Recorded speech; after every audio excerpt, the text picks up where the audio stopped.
Hello everyone, welcome to your next class. On previous day, we have discussed about our sleep in many pattern, but today we will understand general anesthetics in molecular level.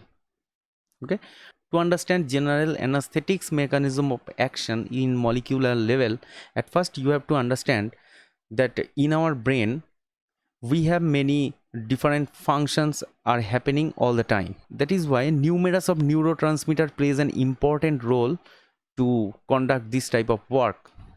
Neurotransmitter means in our CNS the functional unit is neuron, but the neuron is continuously flowing the current from in any peripheral part to our CNS, and that is why neurotransmitter plays an important role to conduct this type of work. Mainly we have two types of neurotransmitter. Okay, one is excitatory neurotransmitter and other is inhibitory neurotransmitter. Clear? Excitatory neurotransmitter means with the neurotransmitter, with the excitatory neurotransmitter, some molecule, some excitement will be happen. Okay, excitement মানে ধরো তুমি ঘুমিয়ে আছো, তো তোমাকে ঘুম থেকে জাগানো হচ্ছে। যদি তোমার ব্রেনের মধ্যে এক্সাইটেটরি নিউরোট্রান্সমিটার না থাকে তাহলে তোমার কখনো ঘুম ভাঙবেই না। ঠিক আছে, আবার যদি ইনহিবিটরি নিউরোট্রান্সমিটার তোমার ব্রেনের মধ্যে না থাকতো তাহলে তোমার কখনো ঘুম পেতোই না। ওটা বোঝা গেছে? তো এক্সাইটেটরি নিউরোট্রান্সমিটার কয়েকটা এক্সাম্পল, যেমন ধরো glutamate and another one is aspartate. They are excitatory neurotransmitter. And inhibitory neurotransmitter means by this neurotransmitter some depressed action will be happen in our brain. That means the main neurotransmitter in inhibitory section, that is GABA, gamma aminobutyric acid, and another one is glycine. Okay, so glutamate and aspartate, they are excitatory neurotransmitter, and inhibitory neurotransmitter is GABA and glycine. So GABA means gamma aminobutyric acid. এই ব্যাপারটা বোঝা গেল কী কী neurotransmitter আমাদের বডির মধ্যে আছে। So এখানে দুটো ওয়ার্ড, এই ওয়ার্ডিংগুলো তোমাদের আগে ভালো করে জানতে হবে। ঠিক আছে, দেখো মাসেল যদি এক্সাইটেড হয় তাহলে মাসেলকে আমরা বলি muscle has been contracted or muscle has been relaxed. মানে মাসেল যদি তোমার রিল্যাক্সেটারি ফেজে চলে যায় তখন আমরা বলি muscle has been relaxed. But এই সেম টার্মিনোলজিটা তুমি সিএনএস এর ক্ষেত্রে ইউজ করতে পারবে না। তুমি কখনোই বলতে পারবে না যে সিএনএস কন্ট্রাক্ট হয়ে গেছে, সিএনএস তোমার রিল্যাক্স হয়ে গেছে, এরকম জিনিসটা বলতে পারবে না। In case of CNS two terminology has been used, that is CNS has been stimulated or excited, okay, and CNS has been depressed. এই দুটো ওয়ার্ড তোমাদেরকে জানতে হবে ইন কেস অফ সিএনএস। গেল? সো এক্সাইটেটারিতে একটা ওয়ার্ড যেখানে যেখানেই দেখবে সেখানে তুমি এই ওয়ার্ডটা দেখতে পাবে। One is EPSP and in case of inhibitory you will find IPSP. Okay, EPSP মানে এক্সাইটেটারি পোস্ট সাইন্যাপটিক পোটেনশিয়াল, আর ইনহিবিটরিতে ইনহিবিটরি পোস্ট সাইন্যাপটিক পোটেনশিয়াল। মনে থাকবে, that is EPSP and another one is IPSP. তো কোথাও কোথাও বইতে লেখা থাকতে পারে গাবা ইজ ইপিএসপি, এই আইপিএসপি, আবার তোমার গ্লুটামেট অ্যাসপার্টেট দেয়ার ইপিএসপি। মানে ব্যাপারটা বোঝা গেল? Excitatory post synaptic potential, inhibitory post synaptic potential. Is that clear? আগের দিন কেউ আমাকে একজন কোশ্চেন করেছিলে যে স্যার আপনি তো বলেছিলেন যে আমাদের জেনারেল অ্যানাস্থেটিক্সটা স্লিপ মেকানিজমটাকে কাজে লাগিয়েই হয়, তাহলে আমরা যদি ঘুমাই তাহলে আমাদের তো ডাকলে আমরা উঠে যেতে পারি, উঠে যাই জেনারেলি, কিন্তু আমরা জেনারেল অ্যানাস্থেটিক্স চলার সময়ও তো সেই জিনিসটা হতে পারে, যেহেতু এটা স্লিপ মেকানিজমটাই চলতে থাকে আমাদের বডিতে, তো আমরা কেন তখন ঘুম থেকে উঠি না? তো এই অ্যান্সারটা, ব্যাপারটা ভালো করে দেখো। Suppose this is a cell, okay, এবার এই সেলের বাইরে যত রাজ্যের তুমি মলিকিউল দেখতে পাচ্ছ, এই রকম কিছু মলিকিউল আমাদের সেলের বাইরেও থাকে, সেলের ভেতরেও কিছু মলিকিউল থাকে। ঠিক আছে, তো এই সেলের বাইরের যে ফ্লুইডটা, সেলের বাইরের যত রাজ্যের ফ্লুইড আছে, এই ফ্লুইডের মধ্যে sodium reached fluid Na+, clear? এই বাইরে যত ফ্লুইড আছে সেই ফ্লুইডগুলো Na+ কনসেন্ট্রেটেড ফ্লুইড। Na+ এখানে চারিদিকে কিন্তু ঘুরে বেড়াচ্ছে, ঠিক আছে? আবার সেলের মধ্যে অলওয়েজ পটাশিয়াম রিচড, তোমার এই সেলের সাইটোপ্লাজমের মধ্যে পটাশিয়াম রিচ থাকে, মানে পটাশিয়াম ভেতরে থাকে, ক্লিয়ার? তো সবসময় সোডিয়াম চাই সেলের মধ্যে আসতে, আবার পটাশিয়াম চাই সেল থেকে বেরিয়ে যেতে। ব্যাপারটা বোঝা গেছে? তো এই রকম জিনিস কিন্তু এই সোডিয়াম বা পটাশিয়াম এরা চাইলেই কিন্তু ঢুকে যেতে পারে না বা বেরিয়ে যেতে পারে না। এখানে কিছু গেট আছে, ব্যাপারটা বোঝা গেছে? আচ্ছা, তো সেই গেট দিয়ে এরা ঢুকতে পারে বা বেরোতে পারে, গেল। তো এখন ব্যাপারটা হচ্ছে যে কখন এই সোডিয়াম সেলের ভেতরে ঢুকবে বা কখন পটাশিয়াম সেল থেকে বেরোবে। আমি একটু ভুল লিখেছি, তোমাদেরকে জিনিসটা কারেক্ট করবো একটু পরে। ব্যাপারটা হচ্ছে যে যখন একটা এক্সাইটমেন্ট হয় তখন সোডিয়াম সেলের মধ্যে ঢুকে এক্সাইটমেন্ট ক্রিয়েট করে। আবার যখন আমাদের ডিপ্রেসড কন্ডিশন আসে তখন পটাশিয়াম সেলের মধ্যে ঢুকে ডিপ্রেসড স্টেটটাকে ক্রিয়েট করে। এই যে গল্পটা বললাম, that is resembles to our skeletal muscle sell, but it is not mandatory in central nervous system. In case of central nervous system, you do not use K+ ion. K+ ion এখানে use হবে না। Here you will always use Cl- ion. Is that clear? In case of CNS তুমি পটাশিয়ামটা use করবে না, তুমি use করবে chloride ion, ঠিক আছে? কেন না, এই পটাশিয়াম থাকে স্কেলিটাল মাসেল সেলের মধ্যে, আর এই ক্লোরাইড থাকে নিউরনের মধ্যে। ব্যাপারটা বোঝা গেছে? তো এখন যেহেতু নার্ভ ইম্পালসের কন্ডাকশনটা নিউরনের থ্রু হবে, তো আমরা নিউরোনাল সেলটাকে নিয়েই কথা বলছি। এটা একটা গ্রাফ, ক্লিয়ার? সো এই ধরো একটা সেল, সেই সেলটার রেস্টিং মেমব্রেন পোটেনশিয়ালে বিলং করছে, মানে এখন সেলের মধ্যে কোনো এক্সাইটেশনও নেই, এখন সেলের মধ্যে কোনো রকম কোনো ডিপ্রেসড কোনো ব্যাপারও নেই, সেল রেস্টিং মেমব্রেন পোটেনশিয়ালে বিলং করছে। নাও তার মানে রেস্টিং মেমব্রেন পোটেনশিয়ালটাকে আমরা এই রকম পজিশনে দেখাতে পারি, এই গ্রাফের এরকম পজিশনে দেখাতে পারি, ঠিক আছে? তো এর একটা ভ্যালু আছে, resting membrane potential is our, ধরা হয় resting membrane potential -70 to -90 millivolt. তুমি যদি ভোল্ট মিটার দিয়ে মাপো সেলের ভেতরে আর বাইরে যদি ভোল্ট মিটার রাখো, তখন তুমি দেখতে পাবে সেলের resting membrane potential -70 millivolt to -90 millivolt, এটা resting membrane potential, clear?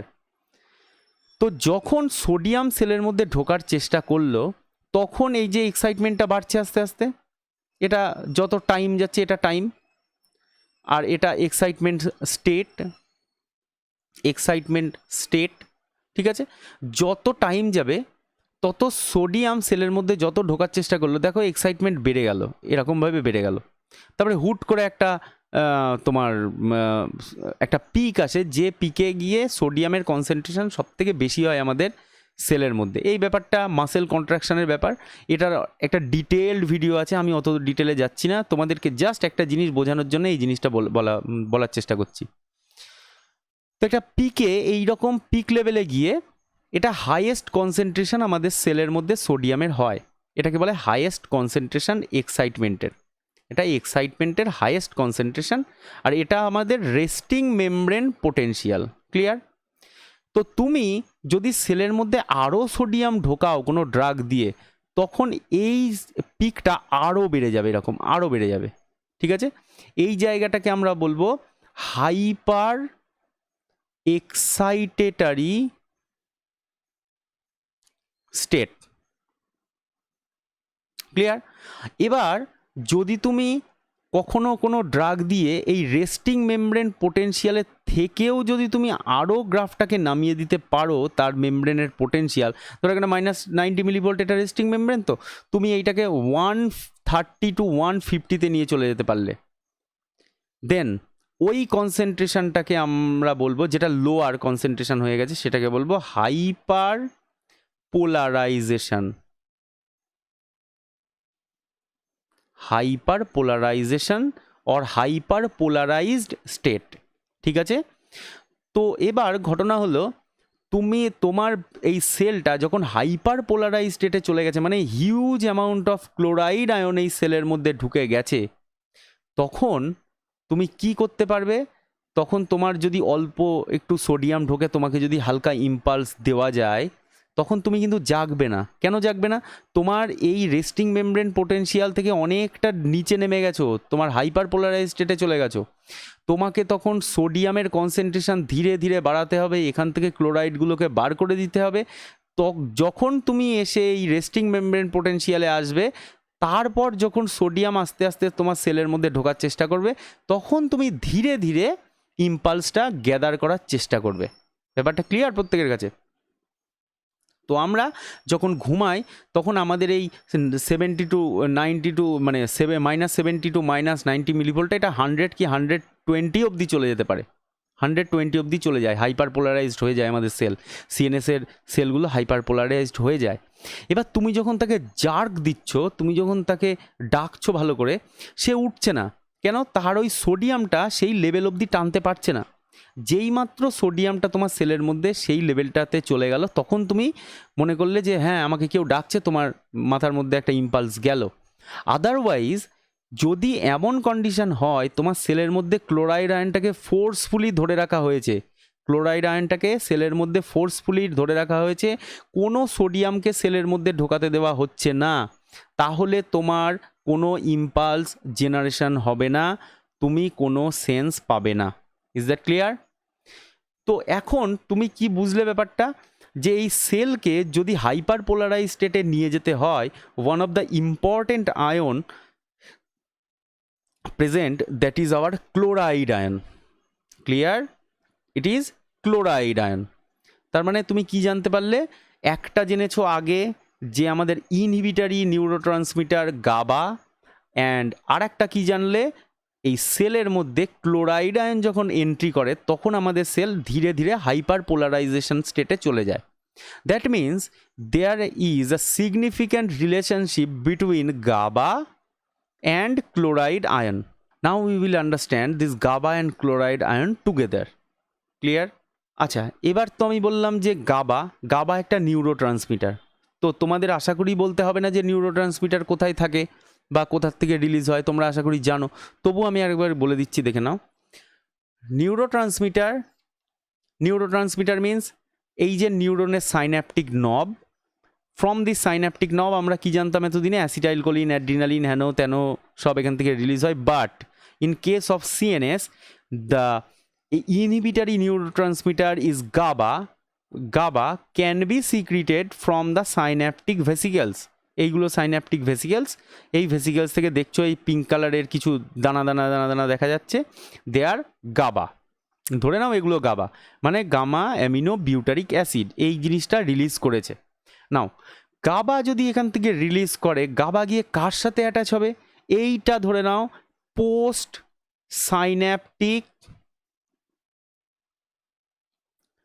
Synaptic target sell. এটা ধরে নাও পোস্ট সাইন্যাপটিক টার্গেট সেল, মানে এটাকে বলে সাইন্যাপস, এই মাঝখানের যে জাংশনটা। তাহলে সাইন্যাপসের পরে যে সেলটা আছে সেই সেলটাকে কি বলবো? Post synaptic target cell. মানে এই সেলটাকে টার্গেট করছে গাবা, তাই এটার নাম target cell. Is that clear? আর এই জিনিসটার নাম কি? Pre synaptic neuronal vesicle. এইগুলো হলো প্রি সাইন্যাপটিক নিউরোনাল ভেসিকেল। এই ভেসিকেল থেকে কে বেরোচ্ছে? গাবা সিনথেসিস হচ্ছে, গাবা এর মধ্যে সিনথেসিস হয়, তারপরে গাবা এখান থেকে রিলিজ করে। সো গাবা এখান থেকে রিলিজ হয়ে কার সাথে গিয়ে অ্যাটাচ হবে? GABA will get attach with the special kinds of receptor, the receptor name is GABA receptor. ব্যাপারটা ক্লিয়ার? গাবা এটা একটা কেমিক্যাল, এ গিয়ে কার সাথে গিয়ে বাইন্ড করবে? গাবা রিসেপ্টারের সাথে। ক্লিয়ার? ব্যাপারটা বোঝা গেল? তো গাবা রিসেপ্টারের সাথে বাইন্ড করে কি হবে ব্যাপারটা দেখে নাও। দেখো গাবা রিসেপ্টারের স্ট্রাকচারটা অনেকটা ফ্লাওয়ার লাইক, এইরকম ফুলের মতো দেখতে হয়। ঠিক আছে, ভালো করে ব্যাপারটা বুঝবে। এই গাবা রিসেপ্টার ইজ পেন্টামারিক স্ট্রাকচার।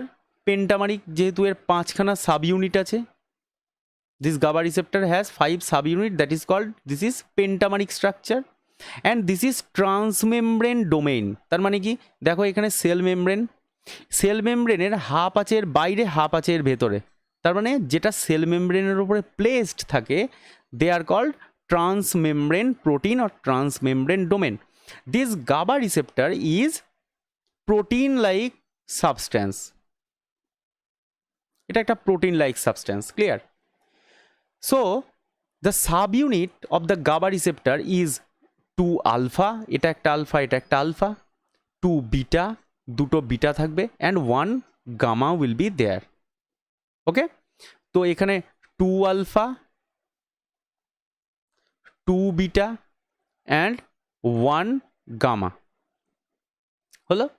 তাহলে এবার দেখো ব্যাপারটা, এখানে যত আরেকটা কোলজির একটা মানে গোল্ডেন রুল বলে দিই, যেখানেই দেখবে কোলজি পড়তে পড়তে যেখানেই দেখবে আলফা গামা রিসেপ্টারের কমপ্লেক্স আছে, আলফা বিটা এরকম কোনো একটা জিনিসের কমপ্লেক্স আছে, গামাটা বাদ দাও, গামা সব জায়গায় থাকে না, ডেল্টাও থাকে, এপসাইলন থাকে, রো থাকে, পাই থাকে, হেন তেন অনেক কিছু থাকে, তো আলফা বিটা ইজ মেন। তো এরকম বডির মধ্যে যেখানেই দেখবে আলফা বিটা এরকম কমপ্লেক্স আছে, সেখানেই জানবে main functional unit of this complex is alpha, not beta. Beta structure is very small and alpha structure is very big. Okay, ব্যাপারটা ঠিক আছে? তো এখানে কি হবে ব্যাপারটা, alpha and beta both are present in the pentameric structure, but this alpha has 6 subunit, alpha 1, alpha 2, alpha 3, alpha 4, alpha 5 and alpha 6. Okay, alpha has 6 subunit, এটা বোঝা গেল, and beta has 3 subunit and gamma has 1 subunit, gamma has 3 subunit. So alpha has 6 subunit, beta has beta 1, beta 2, beta 3 and gamma has gamma 1, gamma 2, gamma 3 এরকম sub unit থাকে। তো আমি কেন sub ইউনিটগুলো বলছি, আমাদের সিএনএস এর মধ্যে কি হয় আমরা দেখব, এই গাবা রিসেপ্টারের, এবার দেখো গাবা রিসেপ্টারের দুটো সাব টাইপ আছে, one is GABA A, GABA A and one is GABA B, clear? তো এই গাবা এ আর গাবা বি দুটোর মধ্যে আমরা কোনটাকে ফলো করব? GABA A, this is ionotropic receptor. GABA A is ionotropic receptor and GABA B is metabotropic receptor. Clear? GABA A is ionotropic receptor and GABA B is metabotropic receptor. Metabotropic receptor এর মধ্যে অনেক ব্যাপার আছে, এটা জেনে এখন দরকার নেই। মোটামুটি GABA A টাকে নিয়ে আমরা ডিসকাশন করব, ঠিক আছে? গাবা বিটাকে কিন্তু এর থেকে পুরো অন্যরকম দেখতে, গাবা বিটা নিয়ে এখন চিন্তা করো না, শুধু এই গাবা এটাকে দেখো ভালো করে। কি হয় ব্যাপারটা, কিছু কিছু ব্রেনের মধ্যে মিলিয়নস অফ গাবা রিসেপ্টার আছে, ঠিক আছে, কিন্তু সবাই একরকম স্ট্রাকচারের নয়, সবাই এই গাবা এ এরা সবাই এই রকম দেখতে নয়। কীরকম হয়, কারোর হয়তো এখানে আলফা কোনো একটা জায়গাতে, ধরো এখানে আলফা 1 আছে, এখানে আলফা 1 আছে, এখানে বিটা 1 আছে, এখানে বিটা 1 আছে, গামা 1 আছে, এরকম থাকতে পারে। কোথাও দেখা যেতে পারে আলফা 2, বিটা 2, বিটা 2, গামা 2। কোথাও দেখা যেতে পারে আলফা 3, বিটা 1, বিটা 1, গামা 1।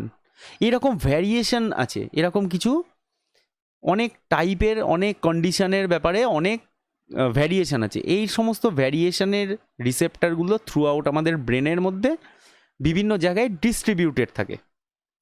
তো আলফার যে 6টা সাব ইউনিট বললাম, এই 6টা সাব ইউনিট মানে তুমি যেখান থেকেই ব্রেন থেকে আলফাকে নিয়ে নাও, গাবা রিসেপ্টারের আলফাটাকে নিয়ে নাও, দেখবে ওই 1 থেকে 6 মধ্যে কোনো একটা স্ট্রাকচার হবে। এবার তার মানে এমন নয় যে বিটাটাকেও সেরকম হতে হবে, ব্যাপারটা বোঝা গেছে? আচ্ছা যাকগে, এখন ব্যাপারটা দেখো, আলফা অ্যান্ড বিটা, এই যে জায়গাটাকে আমি মার্ক করলাম আলফা বিটা, এই জায়গাতে এসে এই গাবা রিসেপ্টারের এই জায়গাতে এসে গাবা নিউরোট্রান্সমিটার অ্যাটাচ হতে পারে। তার মানে এই জায়গাটাকে আমরা বলবো GABA binding site, GABA binding site. Clear? ব্যাপারটা বোঝা গেছে? এটাকে আমরা বলবো গাবা বাইন্ডিং সাইট।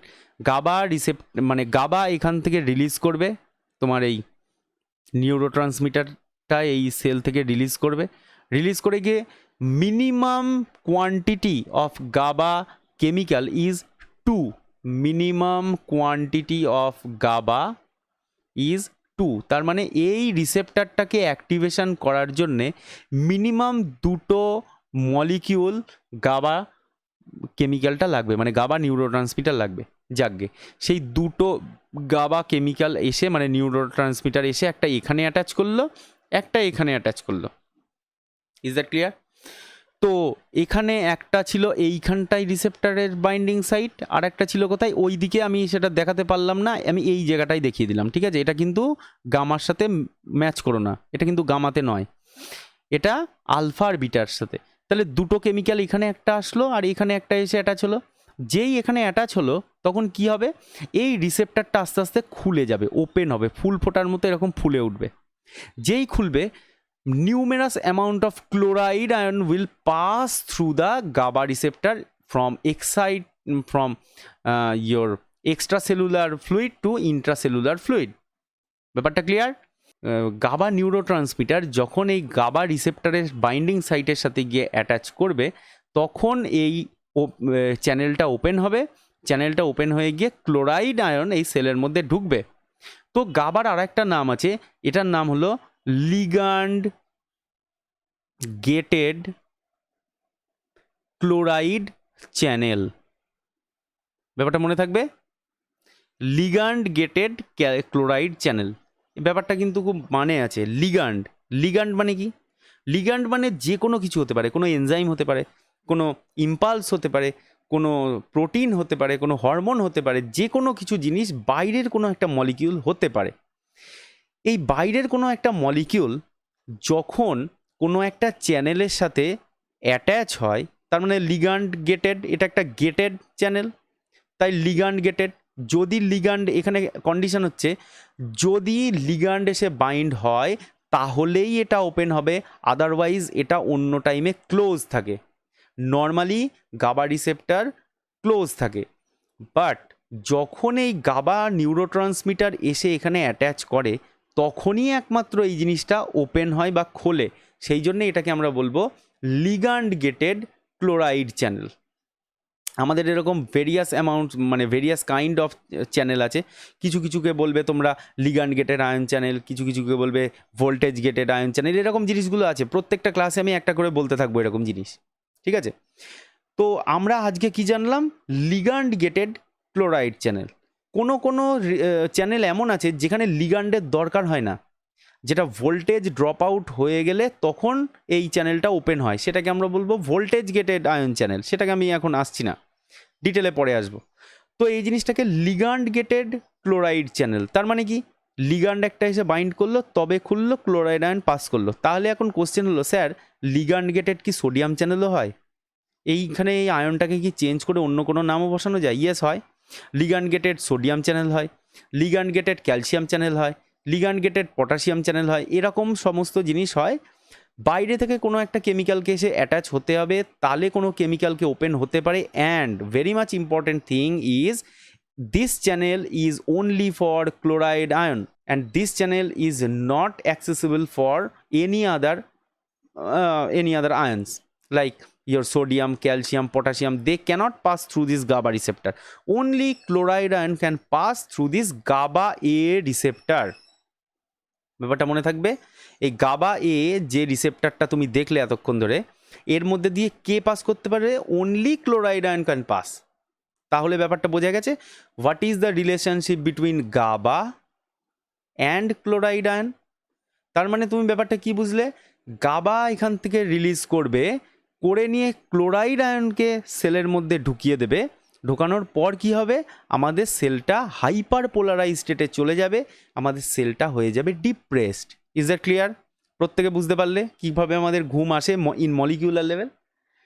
তো আমাদের এই ড্রাগগুলোও এইভাবেই অ্যাকশন করে। কীরকম করে দেখো, এখানে কিন্তু গাবা কিন্তু সেলের মধ্যে ঢুকলো না, গাবা কি করলো? ক্লোরাইড আয়নকে পাস করিয়ে দিল সেলের মধ্যে। ব্যাপারটা বোঝা গেছে? তার মানে ব্যাপারটা হলো, এই যে যখনই কোনো লিগ্যান্ড কোনো তোমার রিসেপ্টারের সাথে বাইন্ড করে, then some conformational change is happening in the receptor. ঠিক আছে, মানে কি, এই যে আলফা ইউনিটটা এর মধ্যে 4খানা স্ট্যান্ড থাকে, এরকম প্রোটিনের 4টে স্ট্যান্ড থাকে, এটা বোঝা গেছে? এই 4টে স্ট্যান্ডের মধ্যে এই স্ট্যান্ডটা, সরি, এই 4টে স্ট্যান্ডের মধ্যে এই নাম্বার 2 এই স্ট্যান্ডটা, ঠিক আছে, যেটার মাথায় ক্রস করলাম এই স্ট্যান্ডটার কথা বলছি, এই স্ট্যান্ডগুলো সবার মুখোমুখি থাকে, আলফার মুখে মানে এই ভেতর দিকে থাকে, মানে এই যে চ্যানেলের ওপেনিংয়ের দিকে এই সমস্ত স্ট্যান্ডগুলো থাকে, বিটার থাকে, এই বিটার থাকে, তারপরে তোমার এই আলফার থাকে, এইরকম গামার থাকে, এরকম সকলের এই স্ট্যান্ডটা ভেতর দিকে থাকে। যখনই লিগ্যান্ড এসে বাইন্ড করে এই যে এই স্ট্যান্ডটার কিছু কেমিক্যাল চেঞ্জ হয়ে গিয়ে এই মানে এই সমস্ত স্ট্যান্ডগুলো আস্তে আস্তে সকলের থেকে ডিস্টেন্স ক্রিয়েট করে ফেলে। ঠিক আছে, যেই সকলের মধ্যে ডিস্টেন্স ক্রিয়েট করে ফেললো তখনই একটা চ্যানেলের ওপেনিং হলো, আর ওপেনিংটা এতটাই সরু, মানে এতটাই যে তোমার যাতায়াতের রাস্তাটা যে এতটাই ছোট যে অনলি ক্লোরাইড আয়ন এখান দিয়ে ঢুকে যেতে পারে ইজিলি। ঠিক আছে, এইবার তুমি যত গাবা এখানে অ্যাটাচ হয়ে বসে থাকবে তত তোমার ক্লোরাইড আয়ন এখান দিয়ে পাস করবে। কারণ কি, আমি বলেছিলাম ফার্স্ট স্লাইডে যে আমাদের সেলের বাইরে বিভিন্ন কেমিক্যাল, মানে বিভিন্ন তোমার আয়নসের কনসেন্ট্রেটেড অবস্থায় থাকে, তারা সবসময় চাই সেলের মধ্যে ঢুকতে, কিন্তু পারে না। কখন পারে? যখন এই চ্যানেলগুলো ওপেন থাকে। ঠিক আছে, এবার তোমার গাবা, তুমি যখন রাতে ঘুমিয়েছো, গাবা এখানে অ্যাটাচ হয়ে বসেছিল, তোমার ক্লোরাইড আয়ন সেলের মধ্যে ঢুকেছে, ঢোকার পর তোমার ঘুম এসছে।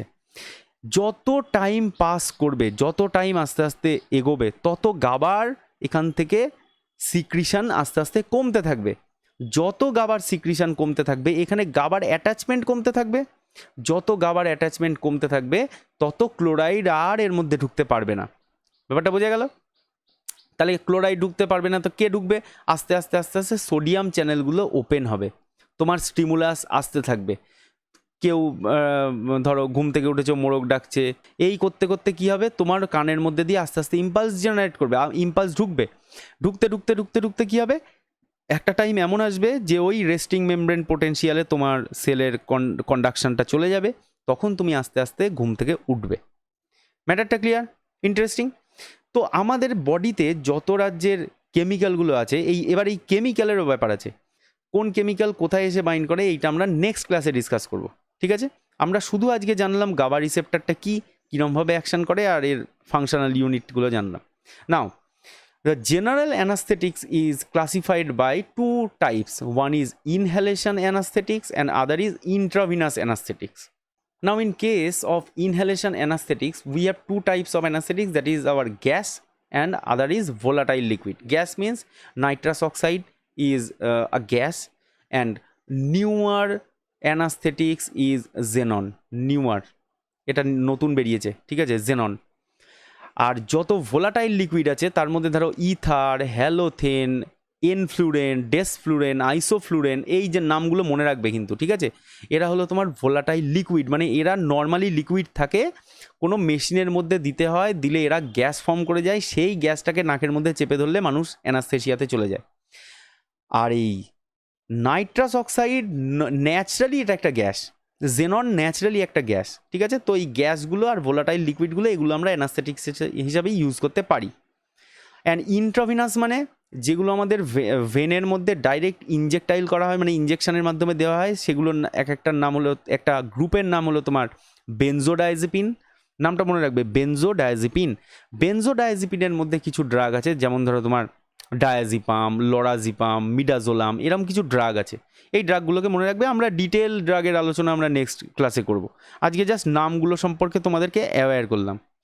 আর আমরা আজকে জাস্ট এই গ্যাস পার্টটা জানবো, তার পেছনে একটা রিজন আছে যে কেন এই গ্যাস পার্টটা জানবো। দেখো কিভাবে অ্যাকশন করে।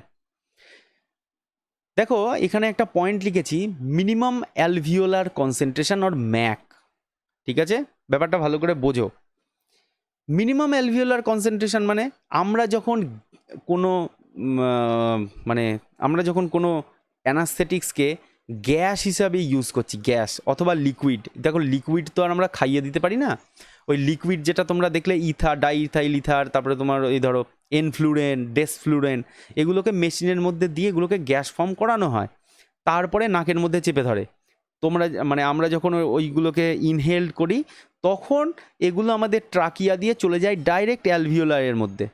ঠিক আছে, অ্যালভিওলাই কোথায় আছে নিশ্চয়ই বলতে হবে না, লাংসে আছে। তো এই অ্যালভিওলাইয়ের মধ্যে চলে যায় এই গ্যাসগুলো। দাঁড়াও ইঙ্কটা চেঞ্জ করে নিই। ঠিক আছে, অ্যালভিওলাইয়ের মধ্যে গিয়ে ধরো এইরকম জায়গায় এই তোমার গ্যাসগুলো এখানটায় এরকম হয়ে রয়েছে। ঠিক আছে, এখান থেকে এই গ্যাসগুলো কি করবে, এখান থেকে ব্লাডে মিশবে direct it will diffuse in the blood, and after mixing with the blood it will go to our CNS and it will show its original effect. তো মিনিমাম অ্যালভিওলার কনসেন্ট্রেশন মানে এই গ্যাসটা এখানে কত কনসেন্ট্রেশনে থাকলে, অ্যালভিওলারের মধ্যে কত কনসেন্ট্রেশনে থাকলে তবে গিয়ে এটা ব্লাডের সাথে মিশবে যাতে ওয়ান ফ্লো হয়। তার মানে কি, নাইট্রাস অক্সাইড তুমি যদি দাও বা অন্য কোনো গ্যাস যদি তুমি দাও, সে কি হবে, এখান থেকে না ডাইরেক্ট তোমার ব্লাডে গিয়ে মিশলো। তো ধরো এখান থেকে ডাইরেক্ট ব্লাডে গিয়ে মিশলো, ব্লাড থেকে আবার ঘুরে অ্যালভিওলারের মধ্যে চলে আসতে পারে যদি এখানকার কনসেন্ট্রেশন কমে যায়, এখানে যদি মাইনাস হয়ে যায় আর এখানের কনসেন্ট্রেশন যদি হাই হয়ে যায়, তখন কি হবে, মানে গ্যাসগুলো কি করতে পারে, ডাইরেক্ট এইখান থেকে আবার অ্যালভিওলারের মধ্যে পাস করতে পারে। তো এই জন্য এই কনসেন্ট্রেশনটা জানাটা খুব দরকার, যে কত কনসেন্ট্রেশন আমি এখানে মানে মেনটেন করলে তবে গিয়ে আমার ব্লাডের মধ্যে ঠিকঠাকভাবে আমি সাপ্লাইটা পাবো। This concentration is called minimum alveolar concentration. Is that clear? আচ্ছা, এবার দেখো একটা চার্ট আছে, এই চার্টে তোমার বিভিন্ন যত আমি ড্রাগ বললাম তাদের ম্যাক ভ্যালু দেওয়া রয়েছে। তার মানে কি, দেখো এখানে মিথক্সিফ্লুরেন দেখো 0.16%। তার মানেটা কি, তার মানে হলো তুমি যদি এই জিনিসটাকে মিথক্সিফ্লুরেনটাকে তুমি যদি অ্যালভিওলাইয়ের কনসেন্ট্রেশনকে যদি 0.16 রাখো, তাহলেই তোমার কাজ হয়ে যাবে। তাহলেই কিন্তু মাথা ঝিমঝিমানি শুরু হবে, হতে হতে সে আস্তে আস্তে ডিপ্রেসড হয়ে যাবে। ঠিক আছে, সে আস্তে আস্তে অ্যানাস্থেটিক হয়ে পড়বে। তারপরে ধরো হ্যালোথেনকে আরেকটু বেশি দরকার, 0.74%। ঠিক আছে, তারপরে দেখো আইসোফ্লুরেন, এনফ্লুরেন, সেভোফ্লুরেন, ডেসফ্লুরেন, আর লাস্টে দেখো নাইট্রাস অক্সাইডের ভ্যালুটা একবার দেখো 104%। তার মানে 104% তোমাকে নাইট্রাস অক্সাইড দিতে হবে। অ্যালভিওলাইয়ের কনসেন্ট্রেশনটাকে 104% মেনটেইন করতে হবে, করলে তবে গিয়ে তুমি অ্যাকশানটা পাবে। ব্যাপারটা বোঝা গেছে? তাহলে স্যার আমি নাইট্রাস অক্সাইড কেন ইউজ করব, কিভাবে ইউজ করব? Nitrous oxide generally used as 70%, okay, and 29% used as oxygen. ঠিক আছে, এটা নাইট্রাস অক্সাইড, এটা তোমার 29% oxygen and 1% used as halothane. এই কম্বিনেশনটাকে ফলো করে মেশিনের মধ্যে আমরা অ্যানাস্থেসিয়া রেডি করি, যেটার মধ্যে, কারণ এই অ্যানাস্থেসিয়াটা সবসময় করতে হয় অক্সিজেনের প্রেজেন্সে। ঠিক আছে, আর গ্যাসাস যত তোমার অ্যানাস্থেটিক্স আছে এগুলোকে জাস্ট মেনটেন করার জন্যে ইউজ করে। মেনটেন করার জন্য মানে ধরো তোমাকে একটা ড্রাগ দিয়েছে যেটার জন্য তোমার সিএনএস ডিপ্রেসড হয়ে গেছে, বাট বডিতে কোনো জিনিস কিন্তু স্টেবল নয়, সব কিছু আনস্টেবল। এই জিনিসটা মানে এখন এই জিনিসটা কনসেন্ট্রেশন বেড়েছে, পর মুহূর্তে কনসেন্ট্রেশনটা কমে যেতে পারে। ঠিক আছে, তো ব্যাপারটা হচ্ছে কি, এই কনসেন্ট্রেশনটা যাতে না কমে সেই জন্যে এইরকম একটা অ্যানাস্থেটিক্স রেডি করে নাকের মধ্যে দেয়া হয় যতক্ষণ যতক্ষণ অপারেশন চলতে থাকে। ওই হাইপার পোলারাইজেশন স্টেটটাকে মেনটেন করার জন্যে নাইট্রাস অক্সাইড ইউজ করা হয়। নাইট্রাস অক্সাইড আগে ইউজ করা হতো। ঠিক আছে, এবার যেহেতু নাইট্রাস অক্সাইডের ম্যাক ভ্যালু এত, সেই জন্যে ডাক্তাররা বুঝতে পারতো না যে কতটা দিলে কোন পেশেন্টের ঠিক হবে। সেই জন্য অনেক পেশেন্টের কী হতো, রেসপিরেটারি প্যারালাইসিস হয়ে যেত, মেডুলারি প্যারালাইসিস এইসব হয়ে যেত। তখন পেশেন্টের অপারেশন করতে গেল ধরো গলা, পেশেন্ট চলে গেল কোমা, এরকম ব্যাপারটা হয়ে যায়। তো সেই জন্যে ডাক্তাররা বললো ঠিক আছে, তাহলে আমরা একটা ইনডিউসার এজেন্ট ইউজ করব, যাতে করে আমরা অ্যানাস্থেসিয়া ইনডিউস করব, তারপরে আমরা মেনটেন করব নাইট্রাস অক্সাইড দিয়ে। তখন বললো বা খুব ভালো। এবার দেখো হ্যালোথেন, হ্যালোথেনের ম্যাক ভ্যালু যেহেতু খুব কম, হ্যালোথেন 1% দিলেই কাজ হয়ে যাবে। হ্যালোথেন 1% দিলে তোমার সিএনএসটা ঝিমিয়ে গেল। এবার তুমি নাইট্রাস অক্সাইড 70% ইউজ করো, নাইট্রাস অক্সাইডও থাকলো, অক্সিজেনও থাকলো, অ্যানাস্থেসিয়া খুব ভালো হবে। ব্যাপারটা বোঝা গেছে? এইটা হচ্ছে ম্যাক ভ্যালু।